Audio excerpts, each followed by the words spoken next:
Welcome to the Troy Boot. Panibagong video, panibagong review. Ngayon, isi-share ko sa inyo yung nabili kong electric bicycle horn sa halagang 269 pesos sa Shopee. Made by T-Wook Company from China. Hindi ko lang sure kung tama yung pronunciation ko pero yung spelling niya is T-W-O-O-C. 5 color variants pwede mo pagpilian. Merong orange, merong red, merong green, merong blue, at syempre yung black.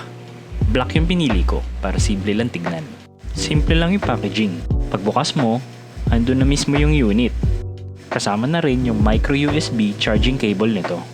Parang wala namang damage yung item nung dumating. Para sa akin, okay naman yung design. Simple lang. May pagka-minimalist niya dahil walang masyadong decals.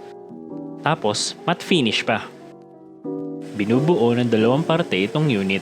Sa kanang bahagi, dito lumalabas yung output nitong busina. Sa kaliwang bahagi naman ay ang trigger switch nito. Pinagkokonekta nitong parang telephone cord yung trigger switch papunta dun sa main unit.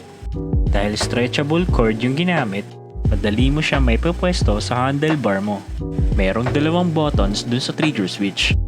Yung nasa baba, yung may bell icon, ito yung switch na pipindutin mo para mapatunog mo ulit yung sound mode na napili mo.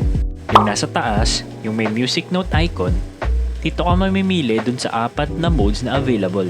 Ito nga pala yung 4 na tunog na pwede mo pagpilian.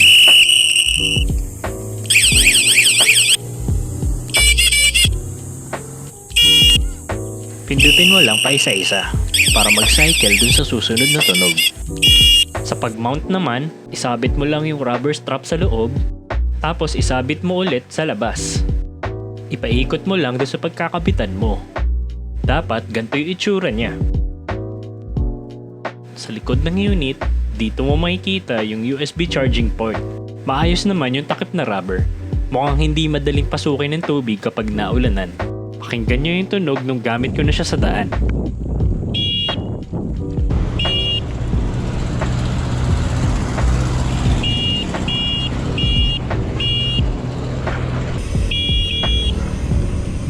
Satisfied naman ako sa nabili kong ito. Bukod sa rechargeable, hindi ko na kailangang intindihin yung baterya. Ilang beses ko na rin to nagamit sa ride at never ko pa na-experience na humina yung tunog nito. At kung nagustuhan mo ang video na ito, huwag kalimutang mag-like, i-share at mag-subscribe sa channel ko. I-click mo na rin yung notification bell para updated ka sa mga next reviews na i-upload ko. Maraming salamat po and you're watching The Troy Boot. Ride safe everyone!